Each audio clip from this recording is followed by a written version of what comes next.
O Lantern, Volume 4, by Jesse Adkins. For Angel, who taught me that meant to be doesn't always play out the way it's supposed to.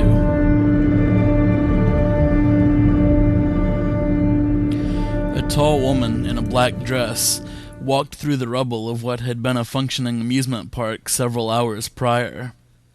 She stepped on and over bodies of the fallen as though they were gravel. Two men trailed behind her, both wearing blue jumpsuits. One man carried a medical bag, and the other one carried what appeared to be a suitcase. The men stepped over the bodies cautiously, as though one of them might reach up and grab a foot. "Keep up, boys," the woman said as they made their way through the remains of Crystal City. She didn't even slow down, but continued confidently toward her destination. Her long brown hair blew in the wind, and either one of the men might have found her sexy if they hadn't been so scared of her. "Yes, ma'am," they said together, and they continued to try to keep up with her without stepping on the bodies that she paid no mind to. Twisted steel and burned wood scattered the ground around the bodies, and some of it was still smoldering or red hot. One of the men stepped on a long steel rod that was so hot it burned through his shoe. He screamed and dropped his suitcase as the heat penetrated his foot. As the man screamed, the woman actually stopped and turned around. The look on her face was deadly, and she pointed toward the suitcase. "You are aware that you're carrying expensive equipment. It would be appreciated if you would be less clumsy with it. Otherwise, you might find your fate the same as these theme park guests." The man picked up the suitcase without saying anything and slipped his foot out of what was left of his shoe. The woman turned back around, and both men followed her again, the one with the suitcase limping on the foot with no shoe. It was impossible to tell where anything had been before the fire, but the woman seemed to know where she was going. The men followed her without asking questions as they made their way across the park. They passed a fallen sign which depicted scorched letters reading "Fun House." It appeared that many people had died after being crushed by a falling roller coaster before the fire could get to them. Although dying out, there were still flames in a building across the park. The men became aware that the building was where the woman was taking them. Most of it was gone, but part of it still stood. It looked like it might fall at any time. Approaching the building, the woman showed the first sign of hesitation since the three of them had entered the park. She looked up at what remained of it as though deciding whether she thought it would hold if she went inside. She ran several scenarios through her mind, deciding that the two people she had brought with her couldn't handle the situation if she sent them in on their own. She would have to take the risk and go with them. She entered the building through a hole in the wall instead of bothering with the door, followed by the two men. The three of them soon found themselves walking across what had been a large dance floor. The woman looked around, deciding which direction to go. She decided on a hallway on the south side of the dance floor and started moving in that direction. They hadn't moved very far down the hall before they came across the burned body of a woman. All three of them knelt down to look at it closely, and the woman in the black dress said, "I think this is the one." She got back up, but the two men kept studying the body. "I don't think she died because of the fire," the man with the medical bag said. "She has stab wounds all over her body. It's likely she was killed before the fire ever touched her. If she was pregnant, there's no way the baby survived. The baby wouldn't have survived even if its mother was still alive when the fire started. I'm sorry, Dr. Morgan. It doesn't matter if the baby survived or not," the woman said without emotion. "We just need a sample of the tissue. I assume you can still extract that." "As long as she was far enough along," the medical bag man said. But I don't understand what you intend to gain by pulling tissue from a dead fetus." "It's not your job to understand," the woman said. "It's your job to extract the tissue." She took the suitcase from the other man, who had stepped away from the body. Once he was free of the suitcase, he began rubbing the foot that no longer had a shoe on it. The woman continued to the medical bag man, "You can extract tissue, correct?" "Yes, Dr. Morgan," the man said without looking up at her. He pulled tools out of his bag and began cutting into the dead woman. Dr. Morgan carried the suitcase she had taken from the other man back toward the body and began to open it. The air became cold around the suitcase as the medical bag man, cutting tissue from the corpse, placed what he was pulling inside the tub that sat inside the suitcase. When he was done, Dr. Morgan secured a lid on the plastic tub before closing the suitcase. "Gentlemen," Dr. Morgan began, "we have just secured our future place as leaders of the world."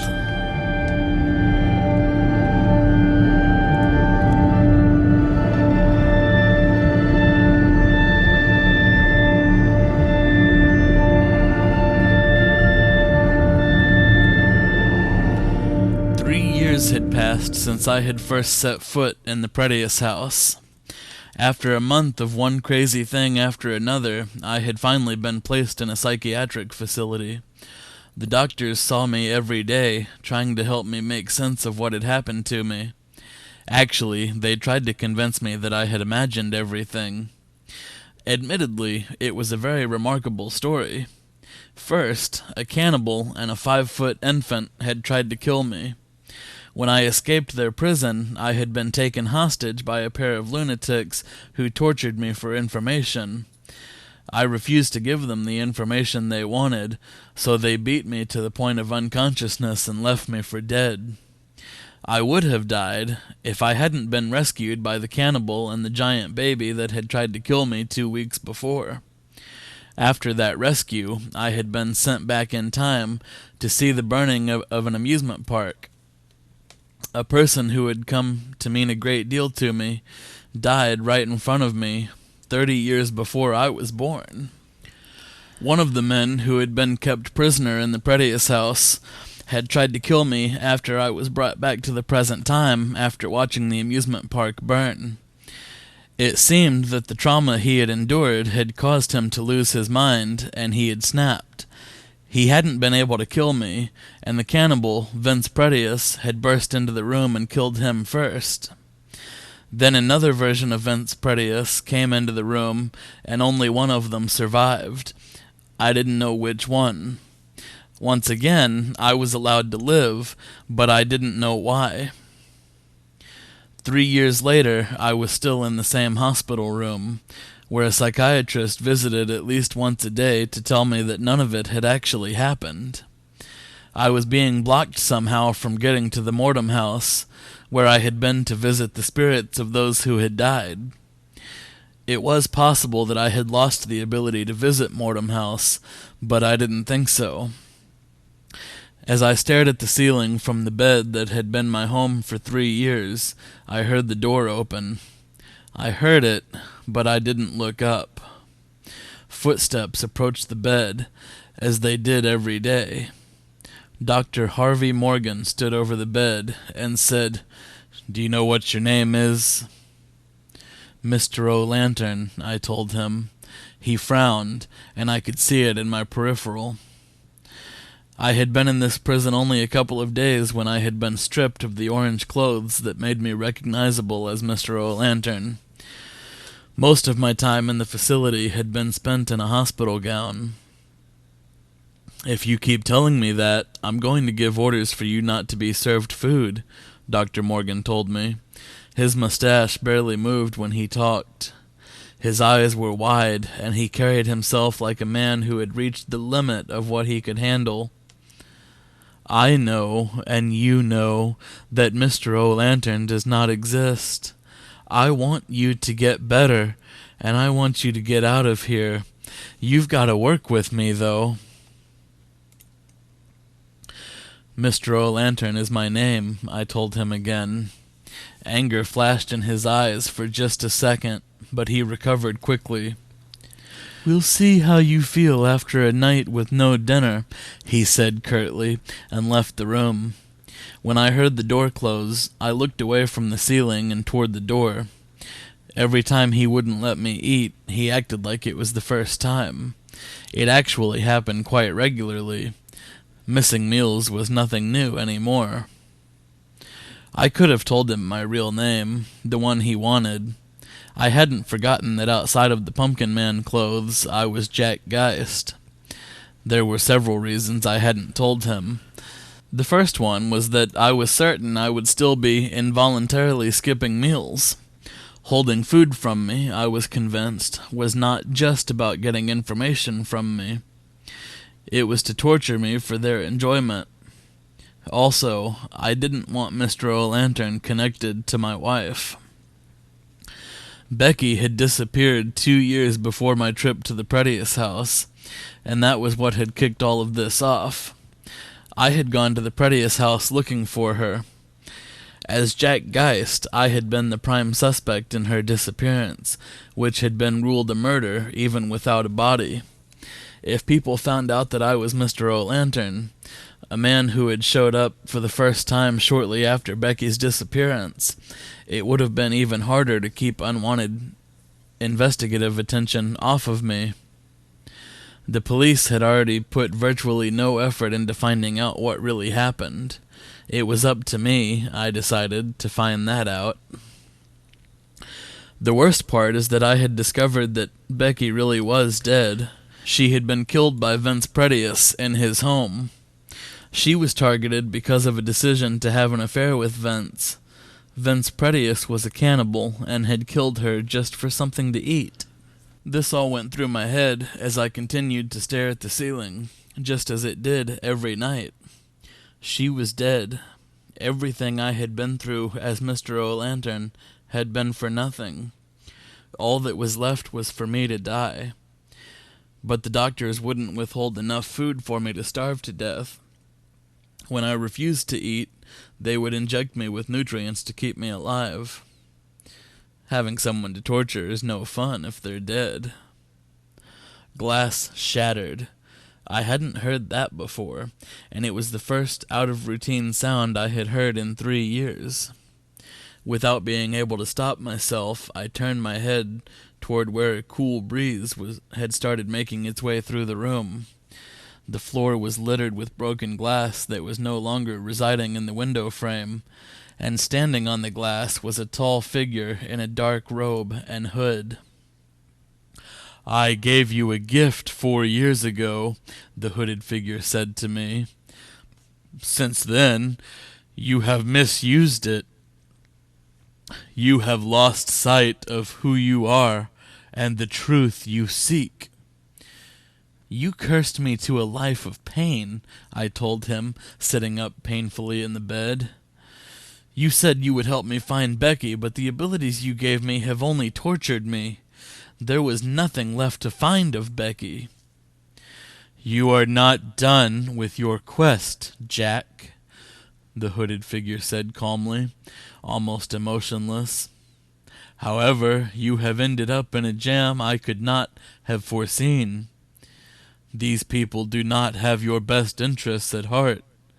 I can give you another chance."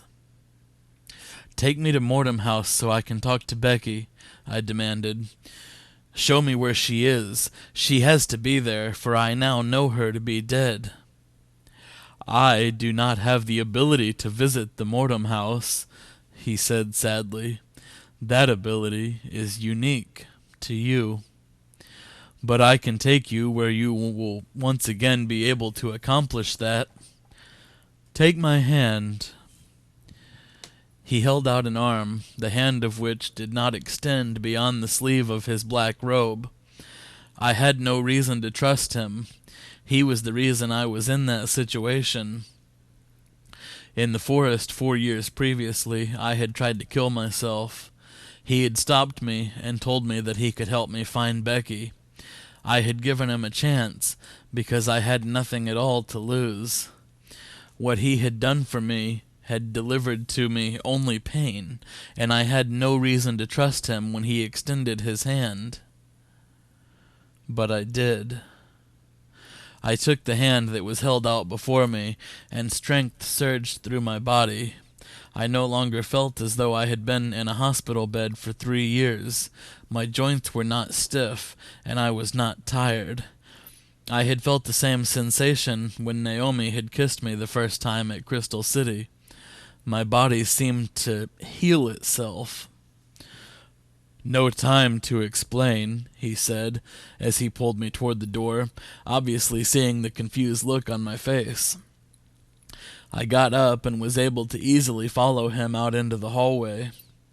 Once there, a wave of his hand made people seem to not realize we were there. They either couldn't see us, or they didn't care. Everyone went about their business. My mind kicked into gear, and I realized I had 1,000 questions for this man. As if in response to that thought, he said, "All your questions will be answered in time. For now, we must get you out of here. I can only block their thoughts of you for a short time. Once we were out of range of the extra-normal blocking devices, you must get out of here." "The what devices?" I asked, but he ignored me. I continued to follow him through the hallways of the facility. People continued to ignore us, even when we passed Dr. Morgan standing at a nurse's station. He seemed to look right through me without noticing I was there. "The doctor's mind is powerful," the hooded figure told me. "We must hurry. Causing him to not notice you is more draining than it is with everyone else." His voice was starting to sound fragile, almost broken. I had no idea who this was, and I wasn't sure what he had done to me 4 years prior had been a gift. But he was helping me escape this awful facility. For that, I owed him.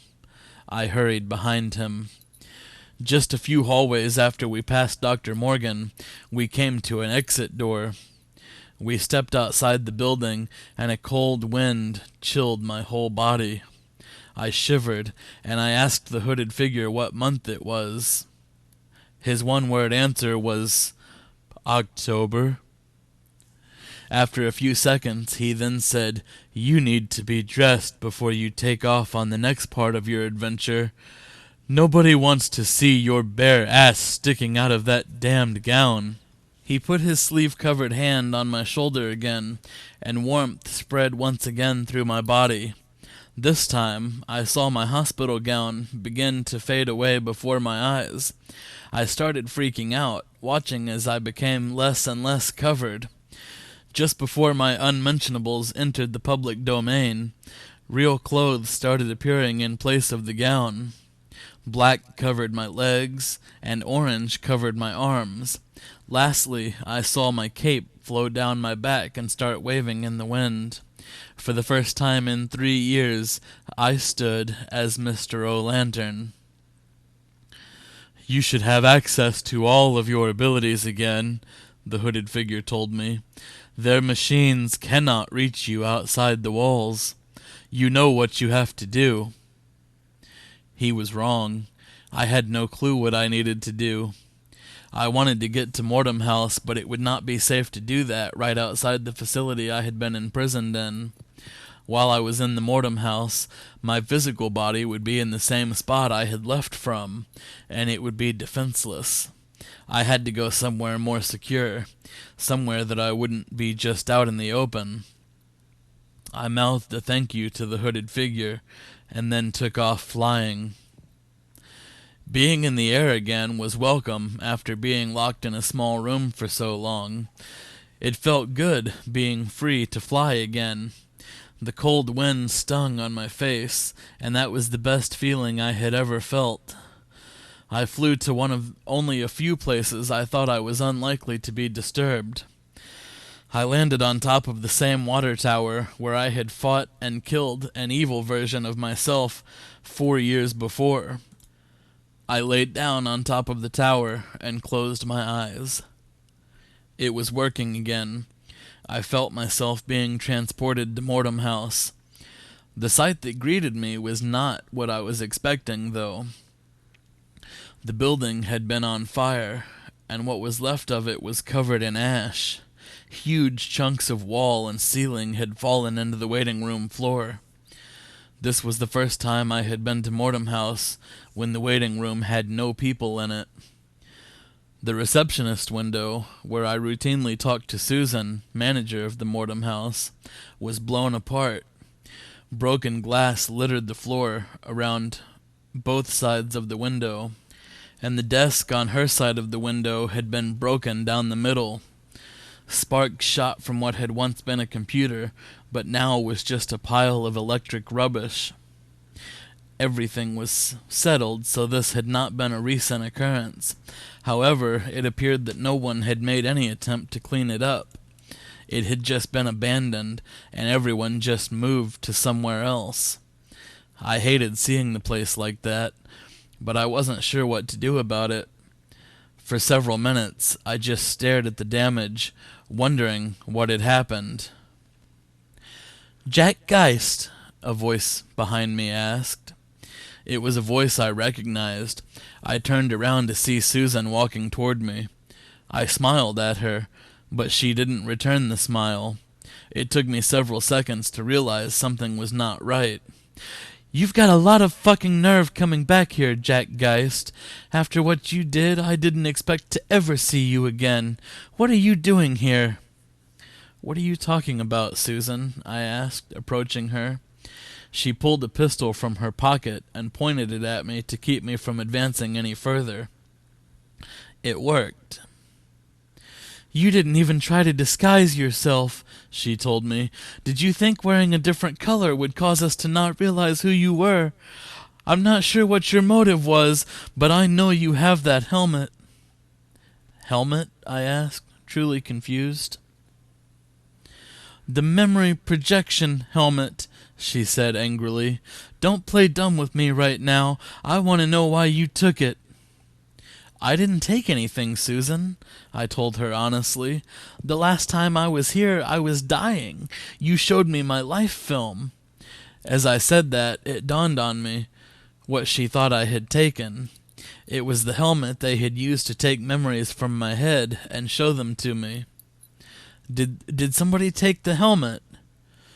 "I trusted you, Jack," she said, and her voice sounded hurt. "I trusted you, and you betrayed me. I had never allowed someone with so much life left in them here before. And this is why. I thought you were different, and you destroyed everything I worked for." She gestured toward the ruins of the once beautiful Mortem House lobby. "Where's the helmet?" "Susan, I don't have the helmet," I told her again. She didn't answer this time, only snapped her fingers. Almost instantly, 8 men with armor and guns entered from different parts of the broken lobby. Every gun was aimed at me, and I didn't know how to escape them. I looked around frantically, trying to figure out some way to escape. "I want him alive," Susan said. "We need to interrogate him and find out what he's done with the helmet. He clearly isn't going to divulge the information voluntarily." One of the men fired a shot, and I was hit in the arm. Everything started appearing to happen in slow motion. Susan walked toward me, holstering the pistol as she approached. She said, "You're probably feeling a bit faint right now. What you've been hit with is a tranquilizer, and you will soon be unconscious. I'm not going to kill you. Yet. I need to know about the helmet. You will need to be awake for the procedure, so you will be restrained until you are alert enough. Unconsciousness is about to take over, though, so we will see you on the other side." Just before I blacked out, I heard her footsteps leaving me, and I heard her voice say, "Get him out of my sight."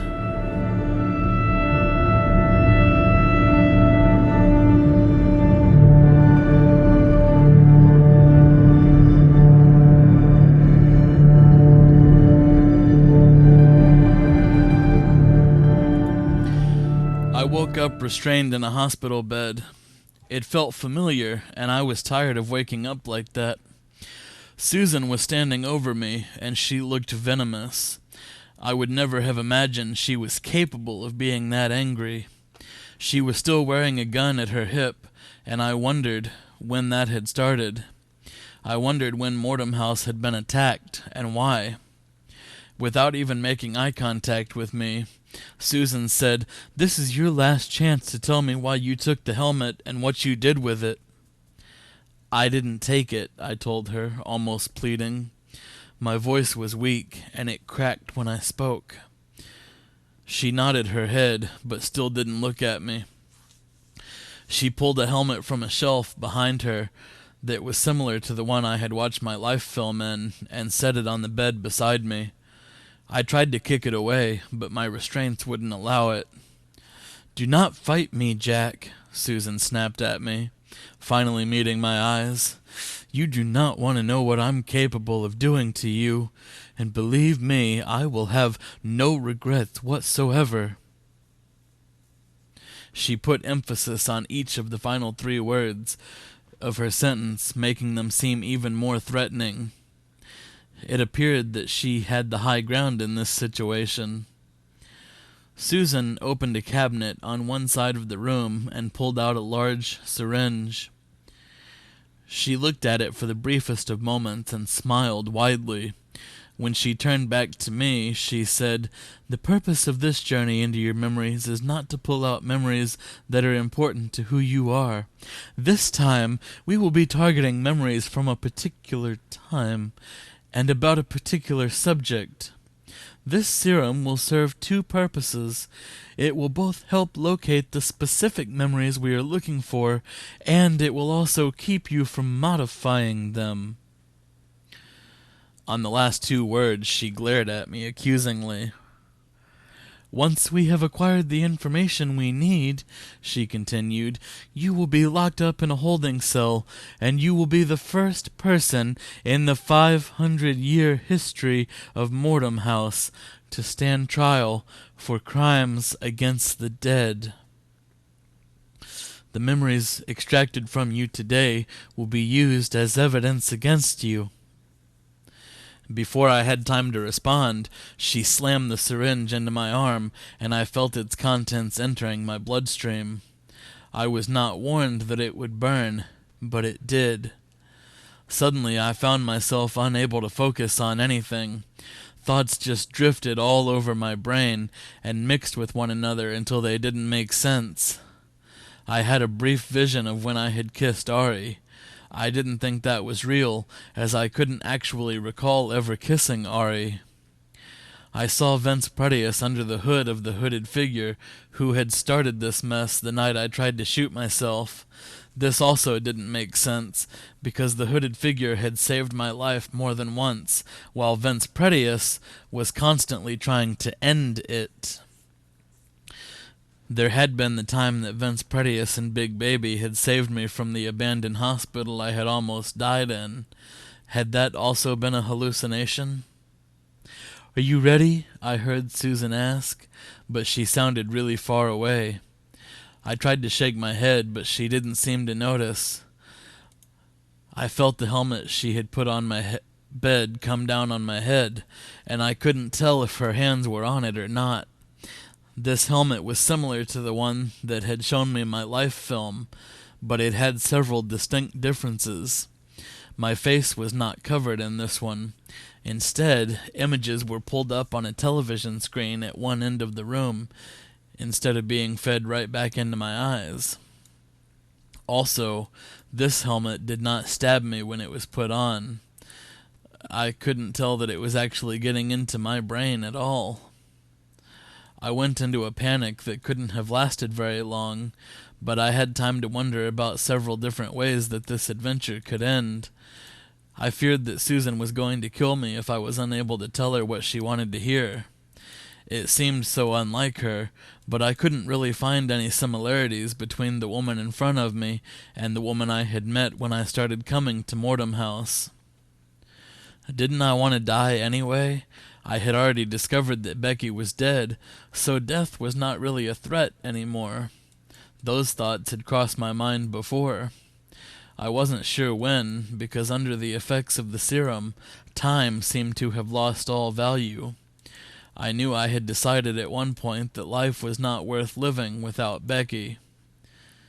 But who was Becky? "Have you been to the Mortem House before today?" Susan asked me, and her voice still sounded miles and miles away. I opened my mouth to answer, but she held up a hand to stop me. It seemed she didn't need me to answer verbally. I saw images come up on the screen at the end of the room, images that seemed vaguely familiar. I saw myself walking up to a receptionist window, and the woman who was now torturing me smiled at me from behind the window. The image changed. Now I watched myself on the screen, waking up in a bright room I hadn't recognized. The woman who was now torturing me sat behind me on the screen, comforting me. She told me that what had happened was not as bad as it might seem. "Do you know Naomi Lincoln?" Susan asked me, and her voice in the present seemed closer after I had been focusing on the television screen. Again, she motioned for me not to answer verbally. I saw an image come up on the screen from when I was in the cage at the Pretius house. Naomi was yelling at me because she disapproved of the way I was handling my injured foot. "Those were control questions," Susan said, snapping me yet again back to present reality. "We all knew the answers to these questions, but I wanted to make sure you would be unable to fight the serum. I wanted to make sure that I would be able to accurately view memories that I called into your consciousness. Now that I have tested the serum and your reaction to it, I will be able to begin with the actual interrogation. Tell me what you know about the memory projection helmet." This time, Susan did not have to tell me not to answer. Like her, I immediately directed my attention toward the television screen at the end of the room. I was anxious to see what would come up, or if anything would come up. Something did come up. It was me, and I was sitting in what had been labeled the screening room, although it consisted only of a large chair with restraints on it. A grouch named Edward Sellers was placing the helmet on my head in the image on the screen, and I knew that was mere moments before I had been shown part of my life film. The helmet must be the memory projection helmet Susan had been asking me about. Why would someone steal that? And if they had, what did they intend to do with it? "Tell me about the black outfit," Susan said beside me. A handful of scattered images battled for the screen at the thought of that. "You look just like him," I heard the voice of Lucy's mother, the first time I had visited Mortem House. I had just failed to save her life. Then I was on top of the water tower. He turned around and I saw his face for the first time. It appeared that an exact duplicate of me was standing right in front of me. I felt the surprise and the terror all over again, as if it was brand new. I heard the lady's voice again. "You look just like him." "Why did you steal the helmet?" Susan asked. The screen went blank now, as I tried desperately to recall stealing a helmet. I tried desperately to recall stealing. I tried desperately to recall. "Why did you steal the helmet?" Susan repeated. No memories came to mind at that thought. What reason could I have had for stealing a helmet? Had I stolen a helmet? My mind had kicked into overdrive trying to load some memory of stealing a helmet, but I had nothing. Susan had become even angrier, and this time she shouted, "Where's the stolen helmet?" That was when a memory popped into my head. I wasn't sure why or where it had come from, but it was definitely there. It showed up on the screen. I woke from some sort of unconsciousness after seeing Crystal City burn down.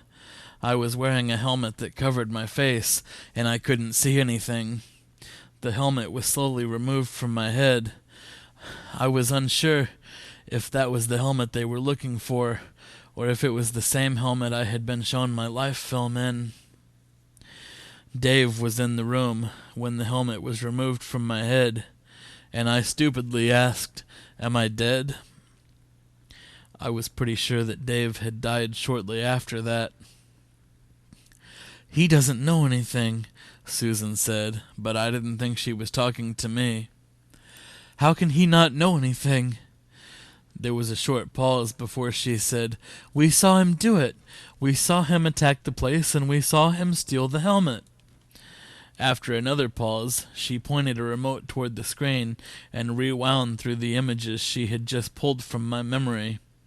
She stopped at the lady I ran into at Mortem House when I had gone there shortly after getting my powers. The lady had said, "You look just like him." When Susan turned back toward me, I could see that there was a small device in her ear. She was communicating with someone in another location, and I guessed that my extracted memories were also being broadcast to that location. Into the headset, she said, "The other guy was killed, and he wasn't even really a man. Countless people saw his lifeless corpse." I was mentally exhausted and unsure exactly what was going on. Susan seemed to be referring to the being I had killed on the water tower. I wondered if it was possible that there was another one. That would explain why someone they thought was me had stolen the helmet they wanted. Could another duplicate of me have got to the Mortem House and attacked it over a helmet? This must have been one special helmet. "Who looked just like you?" Susan asked. Again, I didn't have time to answer before images started showing up on the screen.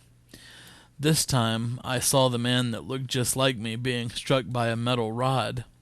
He fell into a fire he had started, and I went on my way to start saving people from a collapsing building. He should have died there, but I know he didn't. I had faced him again shortly after that when I had successfully killed him. Except... "He's still alive," I blurted out, surprising Susan. She looked around and gave me a questioning look. I continued, "He should have died when he fell into the fire, but he didn't. What if stabbing him didn't kill him either? He could have come here, and you would have thought it was me, in dark clothes." "You saw him bleed out," Susan said cautiously, not sounding as sure of herself as she wanted to. "You're gonna have to do better, then he might still be alive." She didn't want to believe me, and I could tell, but it made sense. "The machine is obviously supposed to extract my thoughts," I reasoned, pointing to the helmet on my head. "You can see that I don't know anything about the helmet you're looking for. The only explanation is that I don't have it. Now, I don't know where the other man came from, but I don't think he's human. His blood was black, and his voice was too mechanical. Wherever he came from, there could be another." "There's not another," Susan said forcefully. "He could still be alive," I insisted. "I already saw once where he should have died and didn't. It doesn't seem that unlikely that it should have happened again." She studied me for a few moments, and I almost felt like she was invading my mind. For some reason, the look she gave me seemed far more intrusive than literally prying memories out of my head. "You're on thin ice, Geist," she said, but she loosened my restraints. "For the time being, we still can't prove that it wasn't you that attacked the Mortem House. Until we can prove that, you are still the main suspect. However, your theory somewhat makes sense. We will look into it." She had no sooner finished speaking than we heard a crash just outside the room. She ran to the door to see what happened, and I fought my restraints. I was unable to get loose. I heard her scream, "Oh shit!" just before she came back into the room. A gun was being held to the back of her head by me. "Hello, Jack Geist," the mechanical voice of my look-alike droned as he entered the room with Susan. "Did you miss me?" "How are you alive?" I asked. "That is a fun story," he said, with almost amusement in his voice. "But not to be told now. We have other things to deal with.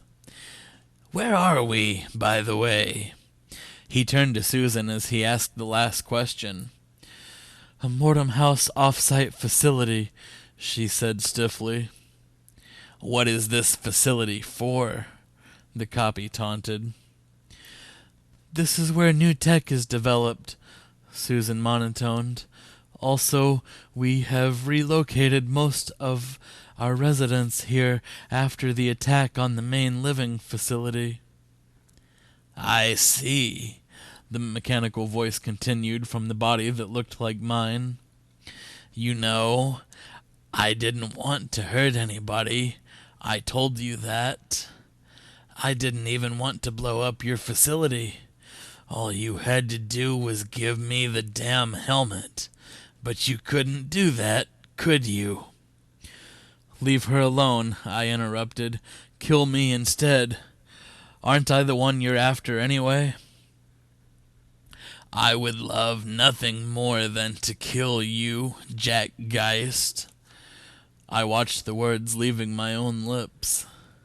"Unfortunately, that is not something I'm capable of. I do like where you are, though.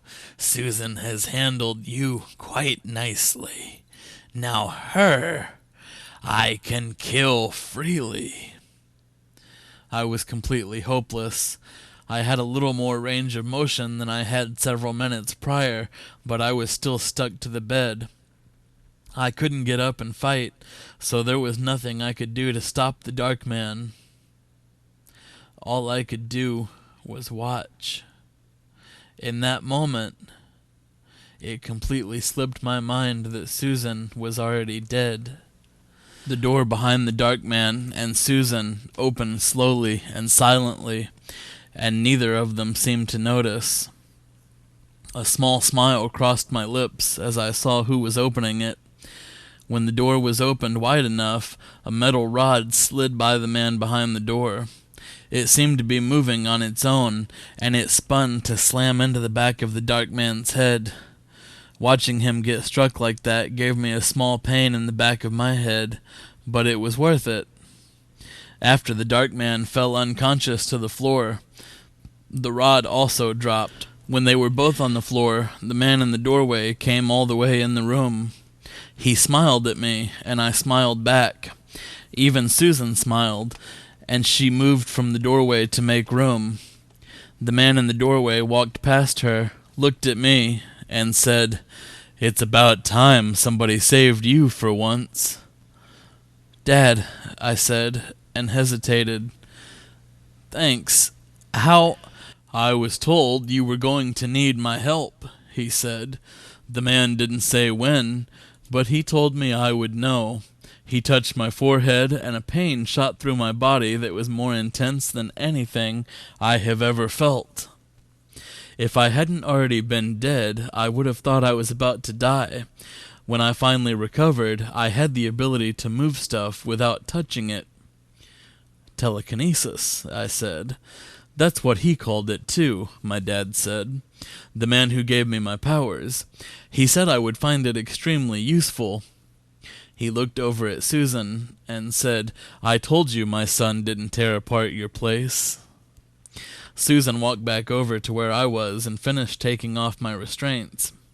She then looked back and forth between me and my dad and asked the question that was burning in my mind. "So you know everything," Dad finished for her. "The man told me all of it before he gave me the powers. He told me about my son having special powers that he was using to find Becky. He said those powers enabled him to visit me, and also explained the ridiculous clothing choices my son makes. As he said this, he took a corner of my cape between two of his fingers. Before our eyes, the dark man faded from view and appeared almost instantly, fully conscious. He pointed to each of us individually and said, "This isn't over." He started from the room, and Susan grabbed at his cape.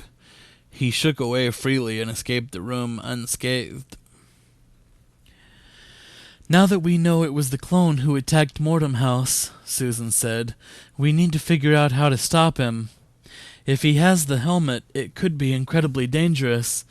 The helmet is not only used to extract memories and feed them back into the mind, it could also be used to plant memories that never existed." "What about time travel?" I asked. "Could the technology in the helmet make that possible?" "No," Susan said firmly, "but it could create the illusion.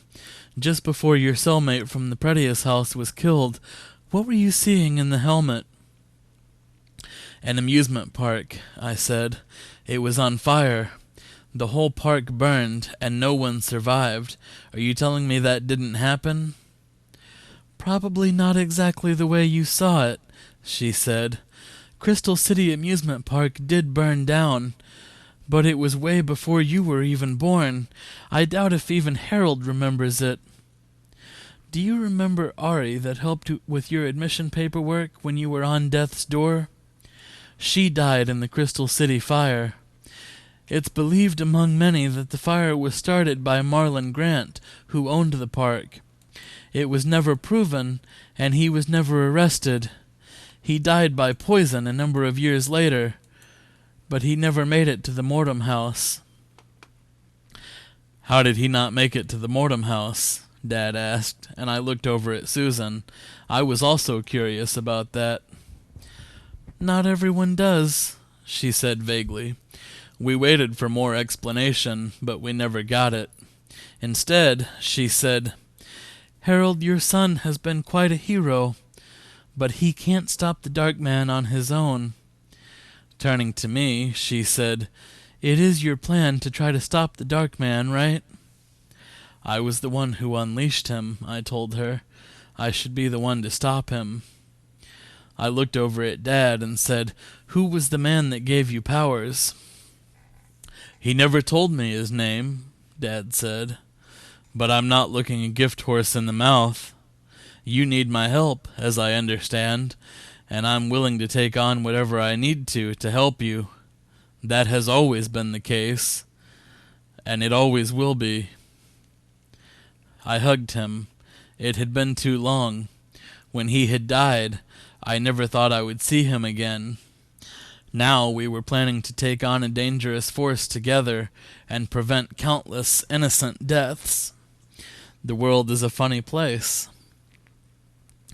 "We have a lead on where he is headed," Susan said, interrupting the moment. It had probably made her feel a little uncomfortable, so I didn't really blame her. "When he was in here, I put a tracker on him. It's not a tracker that he'll be able to find. It's actually an electronic bug that will follow him." "How do the dead guys get all the coolest technology?" Dad asked, looking over at Susan. "Do you think Edison stopped with the light bulb?" Susan asked with a smile on her face. "Edison and Einstein, they work together in our development facility. It's a team like you never could have imagined. I'll take you both to the security lab where we can observe what the bug is seeing." She led us out of the room we were in and down a long hallway. We walked outside the building, and I saw the outside of the Mortem House residence facility for the first time. It was demolished even from the outside. I hated seeing that, even though I had never lived there. It seemed to physically hurt a part of me. "The security lab is just to the east of here," Susan said, looking at a compass. She pointed to her left, and we started walking in that direction. "Where exactly is all of this located?" I asked, wondering why I had never thought about that before. Susan grinned. "It's not accessible by any physical means," she said. "It's a completely different plane of existence, so you could never drive a car or fly an airplane here. Physically, it's in the same location as the living world. We actually use a lot of their buildings, but we've also built some of our own. There's a company called Extinction Construction that does a lot of building for us. This was actually the first permanent structure they put up for us." She pointed toward the building we were walking toward. The letters on the glass door said Mortem Security, and Susan pushed it open, leading us inside. There was an armed guard at a desk just inside the building, and Dad once again asked the question I was thinking about. "Why arm the security guard?" he asked. "People who are dead can't be killed again." "They can be wounded just like living people, though," Susan answered, "and a bullet in the right place could stop someone even if it doesn't kill them."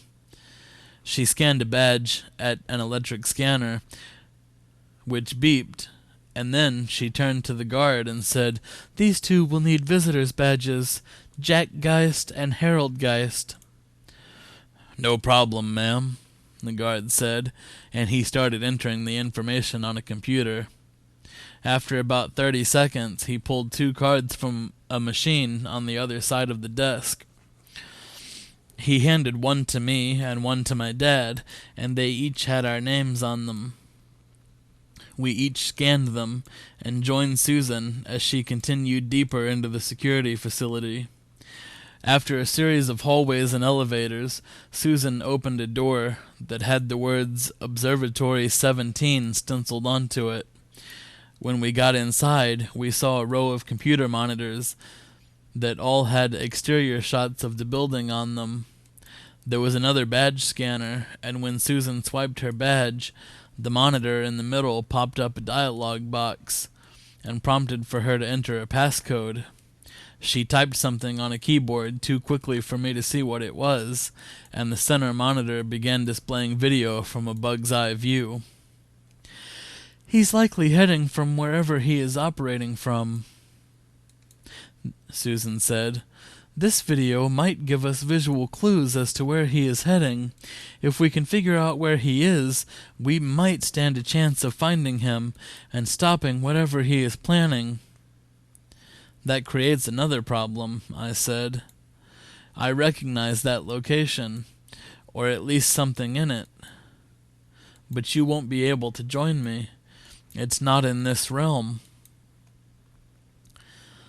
"That won't be a problem," Susan said, and hesitated only briefly. "I usually only share this with people who officially have clearance, but desperate times.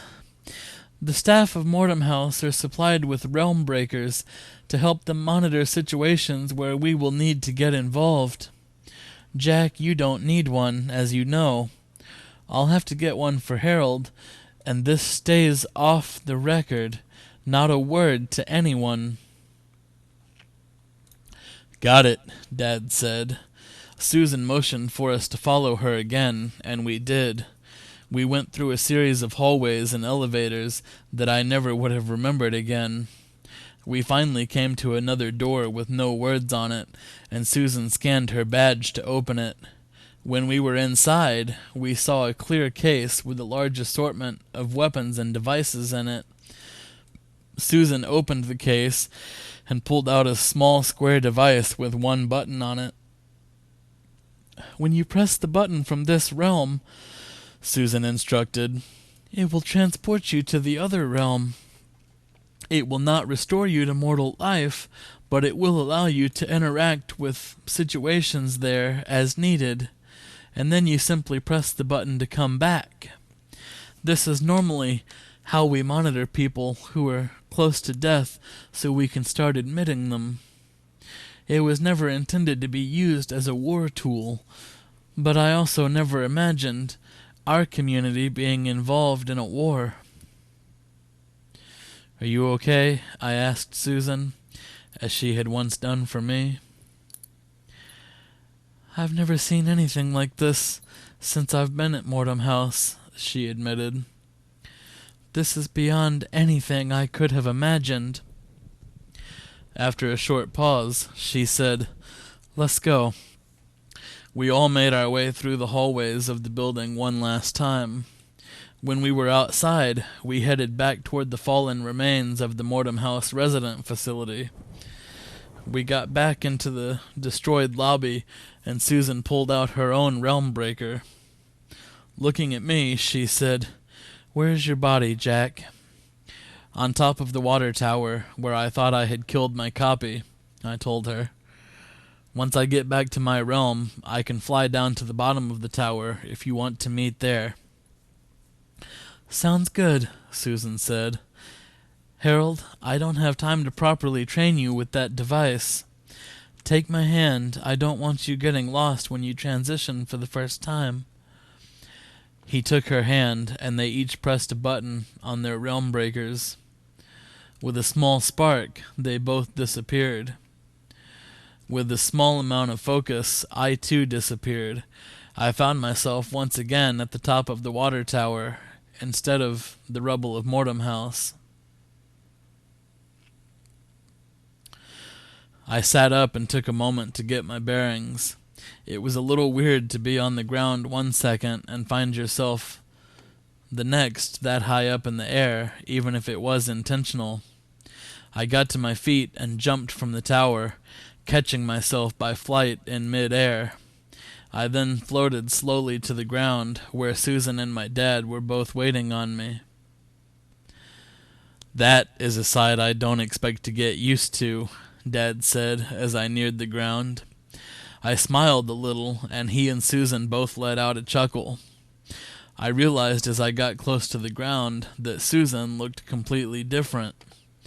Her hair was still blonde, but she was no longer wearing glasses. Her eyes were a different color, and her face was more rounded. "What the—" I started. "I said the same thing," Dad said, "and I saw it happen." "It could be dangerous for someone to see a dead friend or relative walking down the street," Susan explained. "For this reason, Mortem House employees that have a realm breaker are also assigned a different look for when they enter the other realm. This happened so fast we didn't have time to design a new look for your dad. We'll just have to hope nobody recognizes him. Now, where was it that you think the Dark Man is heading for?" I told them what I had seen in the footage. It had looked like a part of the dance hall from Crystal City. I told them that the problem was that I didn't actually know where Crystal City had been. "I can help with that," Dad said. Turning to me, he said, "Jack, I never told you this. Your grandpa was a frequent visitor to Crystal City when he was a kid. He used to tell me all about it when I was a kid. A few times we even visited where the park used to be. I think I can take us there. Can we find a car?" "No time for a car," Susan said.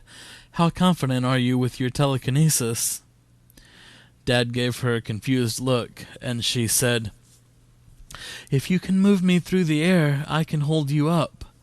Jack can fly on his own." "I haven't had much time to practice," Dad said. "What if I drop you?" "Don't," she said simply. She put her arms around him, and a look of concentration took over his face. Seconds later, she was lifted from the ground by an invisible force and took him with her. I followed them through the air as they rose higher and started navigating toward the site that was once Crystal City Theme Park. I had no idea how much time had passed when we started making our way toward the ground. I recognized the building in front of us as the dance hall that had burned down with the theme park. It had been partially restored, but it wasn't pretty. Parts of the colors didn't match, and it was clear that no one had cared what it would look like when it was ready to use. The thought crossed my mind that someone had wanted it to look unappealing. I never heard anybody fire a shot, but someone had. Dad realized it too, before it reached my body. I saw him focus on it, and I felt it as I watched it graze my arm, leaving a deep cut in almost slow motion. "Jack!" Dad yelled, running toward me once the bullet was past me. Another shot was fired, and I heard this one. We all dropped to the ground, unable to see who was firing the shots. We heard a struggle coming from the front of the building, but we couldn't see who was involved. A moment later, a gun was thrown onto the sidewalk between us and the dance hall, but nobody came outside. "I meant for it to miss you completely," Dad said, examining my cut. "It was moving too fast. I couldn't change its course fast enough." "He knows we're following him," Susan said. "I'm not sure how, but he detected the bug. He knows you're onto his location. That's why he was set up to kill us. And we already saw him spring back from an attack, so we have to assume he's still on us." "Do either of you have an idea how to get into the building?" "We're not going to be intimidated," I said, surprising even myself as I got to my feet. "We're going to walk through the front door. I will not let whatever he is continue to torture and kill with my face. I unleashed him, and I will stop him." "Son, your heroics are admirable," Dad said, "but it's not your time to join me at Mortem House. I don't want to see you there for a long time." "Then we best be careful," I said simply, and I started walking toward the door. Anger pulsed through my veins as I thought of everything that had happened since Becky's disappearance. It wasn't just anger at Vince Pretius or the Dark Man. It was anger at Becky. When she decided to have an affair with Vince Pretius, she had set all of this in motion. I would never stop loving her, but I also couldn't forgive her for this. "Stop!" Dad yelled at me, but I didn't even slow down. They ran after me, but I was determined to not be stopped. No one was waiting at the door when I got to it, and it wasn't even locked. This was the same building I had seen destroyed when the projection helmet had been forced on me. But it didn't look the same. It was no longer a dance hall. It was a weapons facility. Dad and Susan had come in behind me, and were still trying to stop me from proceeding. Dad put his hand on my shoulder, and I felt my anger recede just as quickly as it had come on. I turned to look at them, and Dad said, "What is going on, Jack?" "I don't know," I told him honestly. I felt anger and hatred flood me after I was struck by that bullet. I felt hatred for people I could never hate. I didn't tell him specifically about Becky, thinking back to him telling me not to jump to conclusions when I told him she had had an affair. "Just calm down," he told me. "Whatever is going on, we're going to figure it out and put a stop to it." "We need to keep going," I told him. "I don't like it," he said, "but I know you're right. Be careful, though. You're still alive, but the two of us can't die again. You're more vulnerable than we are." The Susan that didn't look like Susan nodded. The two of them took the lead as we continued toward an ominous-looking staircase leading below the floor. That staircase hadn't been there when the park had burned down. After a brief walk down the stairs, we reached a landing that was shrouded in darkness. As my eyes adjusted, I tried to figure out where it led. All I could see were, for sure, was more stairs leading farther underground. Footsteps were coming up the stairs, and the three of us froze. I watched myself coming up the stairs in front of us. I still hadn't become accustomed to that. "Jack Geist," the mechanical voice said gleefully. "I was wondering how long it would take you and your friends to get here. I guess Susan thought she was being slick when she had this guy follow me." He held up a smashed electronic bug. "I guess you didn't destroy it fast enough," I said. "It was still operating when we checked it for your location." From behind me, a gun went off. Then again. Then a third time. 3 shots hit the dark man directly in the chest, but he didn't even flinch. The thick black blood that I had seen 4 years prior escaped from him again, and he laughed, just as he had laughed when I stabbed him. "I guess you didn't tell Daddy that you can't kill me," he said with a grin, looking at me. "I would have thought that would be important information." As he faded away, he waved at me menacingly. "Jackass," Dad said, putting the gun back in his pocket. "Is that the same gun," Susan started, "that was thrown outside?" Dad finished. "Yeah, I picked it up on the way in. Shall we continue?" We continued down the next set of stairs. The next landing we came to looked like a giant warehouse, but it was too dark to see anything. It was full of something, but we couldn't tell what it was. "Susan!" a voice screamed from not very far away. "Jack! Help me, please!" The voice was familiar. I ran toward it and recognized Naomi chained to the wall. I tried to stop him, but he overpowered me. "Can you get me out?" "Naomi," I said, as Dad began making the chains pull themselves off of her. "How do you know Susan?" "My name is not actually Naomi," she said slowly. "I don't understand," I told her. "Ari," Susan said, approaching, "I've been worried about you." "I'm not what you should have been worried about," the face I had known as Naomi said. "This was a trap. He wanted to lure you here." When she finished speaking, lights began illuminating the warehouse. There must have been thousands of people in it, standing perfectly still, and they were all identical. It took me a moment to cognitively recognize what I was looking at. By that time, they all had opened their abnormally large eyes. I was looking at copy after copy of Vince Pretius. "The man who gave me my powers," Dad said slowly. "They're all wearing his face." To be continued.